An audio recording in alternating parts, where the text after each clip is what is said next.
नमस्कार दोस्तों, आज हम आपको पितृ स्तोत्र सुनाएंगे, साथ ही सुनेंगे अमावस्या व्रत कथा। अमावस्या के दिन पितृ स्तोत्र अवश्य सुनना चाहिए, जिससे पितरों की विशेष कृपा प्राप्त होती है। अमावस्या की तिथि अपने आप विशेष पावन और पवित्र मानी गई है। तो सबसे पहले सुनते हैं हिंदी में पितृ स्तोत्र। तो चलिए शुरू करते हैं। हे पितृदेव, आप वही हैं जिन्होंने हमें जीवन दान दिया है। आपके पुण्यों की कर्मों की छाया में ही हमारा अस्तित्व सुरक्षित है। आज हम आपके चरणों में नमन करते हैं और साक्षात प्रणाम करते हैं। आपका स्मरण करने से आत्मा निर्मल होती है। आपके तर्पण करने से घर में सुख शांति आती है। आपके आशीर्वाद से हमारी संतानें उन्नति पाती हैं। हे दिव्य पूर्वजों, इस जन्म में या अगले जन्म में हमसे कोई त्रुटि हो गई हो तो हमें माफ करें। यदि हम आपके नाम से तर्पण या श्राद्ध न कर सके तो कृपया हमें क्षमा करें। आपकी आत्मा गंगा जल की तरह पवित्र, पावन, शीतल है तथा आपकी आत्मा को शांति प्राप्त हो। हम आपको श्रद्धा से तिल जल अर्पण कर रहे हैं। हम अर्पण करते हैं आपको अपने प्रेम और भाव और सच्चे हृदय से निकली हुई प्रार्थना। ओम पितृ देवताय नमः। ओम अमावस्या देवताय नमः। हे अमावस्या माता, आप रात्रि की उस मौन की प्रतीक हैं जिसमें ब्रह्मांड निवास करता है, जहाँ हर आत्मा अपने कर्मों के भोग को चुपचाप भोगती है। आप ही हैं जो हर अमावस्या को पितरों की आत्मा से हमें जोड़ती हैं। आप ही वो रहस्यमयी शक्ति हैं जो अंधकार में प्रकाश का दीप प्रज्वलित करती हैं। हे अमावस्या माता, हमारे सारे पितर आपके सानिध्य में आते हैं। कृपया उनका मार्गदर्शन करें, उन्हें शांति प्रदान करें। हमारे द्वारा जल अर्पण, श्राद्ध तथा गीता का पाठ आप तक पहुँचे, हमारे पितरों तक पहुँचे और आप प्रसन्न हुए। और जो भी हमसे भूल हुई हो जाने अनजाने में, आप उन्हें क्षमा करें। हमें धर्म के मार्ग पर चलने की शक्ति प्रदान करें। हे अमावस्या माता, हमारे अंधकार रूपी जीवन में दीप बनकर प्रज्वलित हों और पितरों की आत्मा को शांति प्रदान करें और हम सब पर अपना आशीर्वाद बनाए रखें। अब सुनते हैं पितृ स्तोत्र का हिंदी में अनुवाद। श्री मार्कंडेय पुराण में कहा गया है कि पितरों की गई स्तुति ही पितृ स्तोत्र कहलाती है। महर्षि ऋषि कहते हैं कि जो पितरों के द्वारा अमोघ और अलौकिक, तेजस्वी, ज्ञानी और दिव्य दृष्टि से संपन्न है, उन पितरों को मैं सदा नमस्कार करता हूँ। जो इंद्र आदि देवताओं, ऋषियों आदि दूसरों के भी नेता हैं, कामनाओं की पूर्ति को करने वाले उन पितरों को मैं नमस्कार करता हूँ। जो मनु आदि राजर्षियों, सूर्य और चंद्रमा के भी नायक हैं, उन समस्त पितरों को मैं समुद्र में भी नमस्कार करता हूँ। नक्षत्रों, ग्रहों, वायु, अग्नि और आकाश, पृथ्वी, भूलोक के जो नायक हैं, उन पितरों को मैं नमस्कार करता हूँ। जो देव ऋषियों के चंद्रदाता, समस्त लोकों द्वारा रचित अक्षय फल के दाता हैं, उन पितरों को मैं हाथ जोड़कर नमस्कार करता हूँ। प्रजापति, कश्यप, सोम तथा योगेश्वरों के भी योगेश्वर स्थित पितरों को मैं नमस्कार करता हूँ। सातों लोकों में स्थित, सात गणों में स्थित पितृगणों को मैं नमस्कार करता हूँ। मैं योगी दृष्टि संपन्न ब्रह्मा जी को प्रणाम करता हूँ। चंद्रमा जी के आधार पर प्रतिष्ठित तथा योगधारी पितृगण को मैं प्रणाम करता हूँ। साथ ही संपूर्ण जगत के पिता सोम को नमस्कार करता हूँ। अग्नि सहित अन्य पितरों को मैं नमस्कार करता हूँ, क्योंकि संपूर्ण ये जगत अग्नि और सोममय है। जो पितृ तेज में स्थित हैं, जो चंद्रमा सूर्य में हैं और दिखाई देते हैं, और जो जगत स्वरूप और ब्रह्म रूप हैं, उन संपूर्ण योगी पितरों को मैं एकाग्रचित्त होकर उनको नमस्कार करता हूँ। उन्हें बारंबार नमस्कार है। वे स्वधा रूपी पितर मुझ पर प्रसन्न हो। प्रेम से बोलिए पितृदेवाय नमः।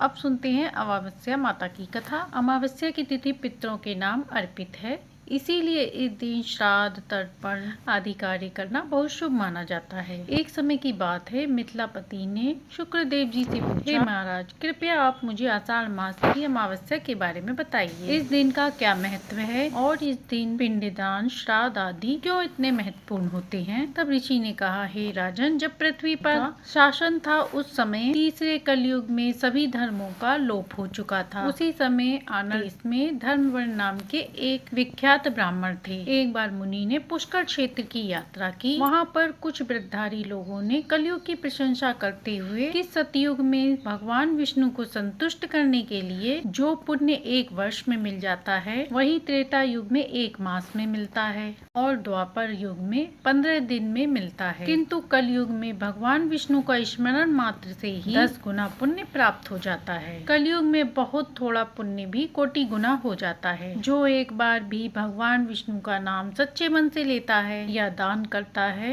अकाल के समय अन्न का दान करता है, वह निश्चय ही उच्च लोक में गमन करता है और बाद में वैकुंठ को जाता है। तब वहीं पर पास में खड़े हुए देव ऋषि नारद यह सुनकर नृत्य करने लगे। सभी ने पूछा, नारद जी क्या बात है? तो बुद्धिमान नारद जी ने कहा, नारायण नारायण, आप सभी का कहना सत्य है। उन्होंने कहा, इसमें कोई संशय नहीं है कि कलयुग में थोड़े से भी पुण्य से महान पुण्य अर्जित किया जा सकता है और कलेशों का नाश करने वाले भगवान विष्णु के स्मरण मात्र से ही कलेशों का नाश किया जा सकता है। फिर भी मैं आप लोगों से ये दो बातें कहता हूँ कि कलयुग में ये दो बातें हैं। पहली, इंद्रियों को वश में रखना, दूसरा जीवा को नियंत्रण रखना। जिसने भी इन दो बातों पर आत्मचिंतन कर लिया वही नारायण स्वरूप है। नारद जी की यह बात सुनकर उत्तम व्रत का पालन करने वाले महर्षि सहसा यज्ञ को समाप्त करके सुख पूर्वक वहाँ से चले गए। धर्म वर्ण ने भी यह बात सुन फूलों को त्याग देने का विचार। उन्होंने ब्रह्मचर्य व्रत धारण करके दंड और कमंडल हाथ में लिया और जटाधारी कलयुग के पुरुषारी को देखने के लिए निकल पड़े। उनके मन में बड़ा आश्चर्य हो रहा था। उन्होंने देखा कि मनुष्य पापाचार में लीन होकर बड़े भयंकर और दुष्ट हो गए हैं। ब्राह्मण पाखंडी हो गए हैं, शूद्र संन्यास धारण कर रहे हैं, पत्नी अपने पति से कलेश रखती है, शिष्य गुरु से बैर रखता है और सेवक स्वामी के और पुत्र पिता के घात में लगे हैं। वेदों में गाथा ही प्रधान रह गई है, शुभ कर्म केवल देखने के लिए ही रह गए हैं। इनके प्रति किसी की भी कोई महत्व और बुद्धि नहीं है। भूत प्रेत पिशाच आदि की उपासना चल रही है, लोग झूठी गवाही दे रहे हैं, मन में छल और कपट भरा है। कलयुग में लोगों के मन में कुछ और वाणी में कुछ और है और कर्म में कुछ और ही देखा गया है। कलयुग में अधम पुरुष चुने जाते हैं और अच्छे पुरुषों की अवहेलना होती है। कलयुग में वेदों के विद्वान ब्राह्मण दरिद्र होते हैं, लोगों में भगवान की भक्ति नहीं होती। पुण्य क्षेत्र में पाखंड अधिक बढ़ गया है। शूद्र लोग जटाधारी तपस्वी बनकर धर्म की यात्रा करते हैं। सभी मनुष्य अल्पायु हो रहे हैं। कलयुग में लोग साधुओं को नहीं जानते, पापियों को ही आदर देते हैं। दुरादरी लोग इतने दुरादरी होते हैं कि साधु पुरुषों का ढिंढोरा पीटने लगते हैं और पाप आत्माओं के दोषों को भी गुण में बतलाकर उनका गुणगान किया करते हैं। कलयुग में गुण वाले व्यक्तियों के गुणों को न देखकर उनके दोषों की ही प्रशंसा करते हैं। जैसे पानी में रहने वाली जो प्राणियों के रक्त पीती है, जल नहीं, उसी प्रकार मनुष्य भी दूसरों का रक्त चूसते रहते हैं। सभी राष्ट्रों में अकाल पड़ता है। कन्याएं सही समय पर संतान उत्पत्ति नहीं करती।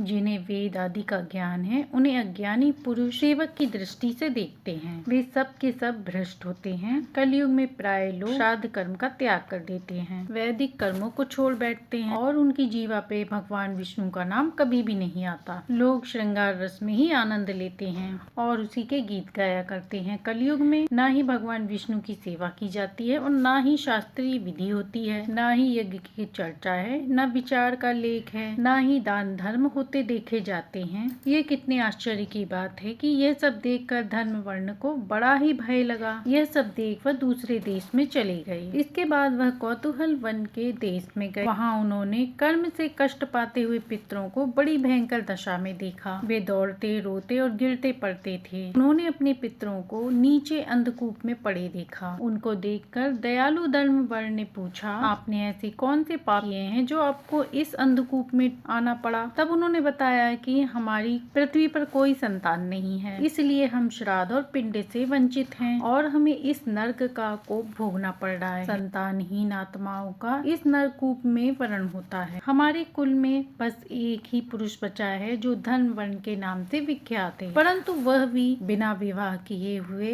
विरक्त होकर अकेला घूमता फिरता है। उसने गृहस्थ धर्म को स्वीकार नहीं किया है। वही एक प्राणी हमारे कुल में बचा हुआ है। उसकी भी मृत्यु हो जाने पर हम लोग और घोर कूप में चले जाएंगे, जहाँ से फिर कभी भी निकलना नहीं होगा। इसलिए तुम पृथ्वी पर जाकर धर्म वर्ण को समझाओ। वहाँ जाकर उसे बताओ कि हमारी वंश रूपी दुर्वा को प्राण रूपी चूहा हर दिन खा रहा है। क्रमशः हमारे धीरे धीरे सारे वंश का नाश हो गया है। अब एक तुम ही बचे हो। जब तुम भी मर जाओगे और संतान परंपरा न होने के कारण तुम्हें भी इसी अंधेरे कूप में गिरना पड़ेगा। इसलिए गृहस्थ धर्म को स्वीकार करो और संतान उत्पन्न करो। इससे हमारी और तुम्हारी दोनों की गति होगी। यदि तुम्हारा एक भी पुत्र हमारे उद्देश्य से स्नान दान जप करेगा, दूर होगी और इस घोर नरक से उद्धार होगा। अगर एक पुत्र भी भगवान विष्णु का भक्त हो जाए, एक भी एकादशी का व्रत रखने लगे या भगवान विष्णु की पापनाशक कथा सुनने लगे तो उसकी 100 बीती पीढ़ियों का उद्धार हो जाएगा, साथ ही 100 आने वाली पीढ़ियों का भी उद्धार हो जाएगा। वे पीढ़ियां पाप रूपी होने पर भी नरक का दर्शन नहीं करती। दया धर्म से रहित उन बहुत से पुत्र होने का क्या लाभ जो भगवान नारायण की पूजा न करें। इस प्रकार प्रिय वचनों द्वारा धर्म वर्ण को समझाकर तुम उसे विनती पूर्ण ब्रह्मचर्य का व्रत तोड़वाओ और गृहस्थ वर्ण में आने को कहो। पितरों की यह बात सुनकर धर्म वर्ण हाथ जोड़कर बोला, धर्म वर्ण नाम से विख्यात हूँ। तो उससे हम लोगों की दुर्गति। जग में महर्षि नारद जी का यह वचन कि कलयुग में प्राय कोई भी मैं दूसरे प्राय देशों में इधर उधर घूमकर इस प्रकार कलयुग के 3 चरण बीत गए। अंतिम चरण में भी अब 3.5 भाग बीत चुके हैं। मेरा तो जन्म ही व्यर्थ में गुजर गया, क्योंकि जिस कुल में मैंने जन्म लिया मैंने उन माता पिता के ऋण का कर्ज भी नहीं चुकाया। इस प्रकार ऐसे पुत्र का होने से क्या लाभ जो पैदा होने के बाद भगवान विष्णु और पितृगणों की पूजा आराधना न करे। मैं आप लोगों की आज्ञा का पालन अवश्य करूंगा। धर्म वर्ण की बात सुनकर पितरों को आश्वासन मिला। उन्होंने कहा, बेटा तुम गृहस्थ आश्रम को स्वीकार करो और संतानोत्पत्ति द्वारा हमारा उद्धार करो। जो भगवान विष्णु की आराधना करे, निरंतर भगवान विष्णु की पूजा आराधना करे, ध्यान करे, ऐसे व्यक्तियों को कलयुग कभी बाधा नहीं पहुंचाता। जो आषाढ़ अमावस्या पर अपने पितरों के निमित्त पूजन, तर्पण, जल अर्पण करते हैं, पिंड दान करता है, जो वैशाख मास के धर्मों का पालन करता है, माघ मास में स्नान में तर्पण होकर और कार्तिक में दीप दान करता है, उसे भी कलयुग कभी भी परेशान नहीं करता। जो प्रतिदिन भगवान विष्णु की पापनाशक और मोक्षदायिनी दिव्य कथाओं का श्रवण करता है, जिसके घर में बलि वैद्य देव होता है, तुलसी पूजन होता है, शुभ कार्य सिद्ध होते हैं और जिसके आंगन में गौ रहती है, उसे भी कलयुग बाधा नहीं पहुँचाता।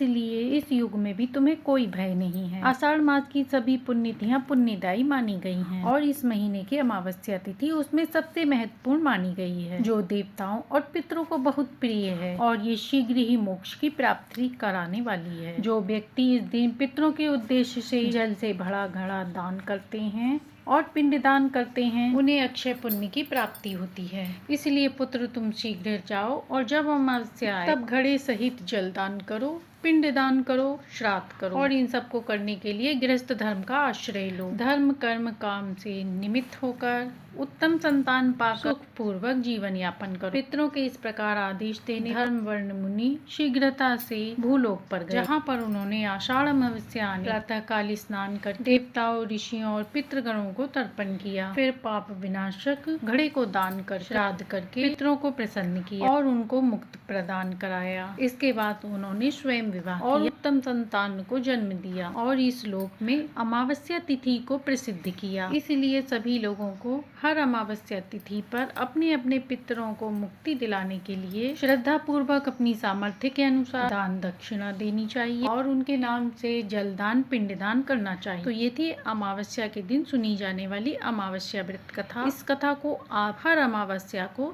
सुने, जिससे पितृ प्रसन्न होते हैं, साथ ही विष्णु भगवान की भी विशेष कृपा प्राप्त होती है। आशा है कि आपको ये कहानी पसंद आई होगी। कहानी पसंद आई हो तो लाइक शेयर सब्सक्राइब करें।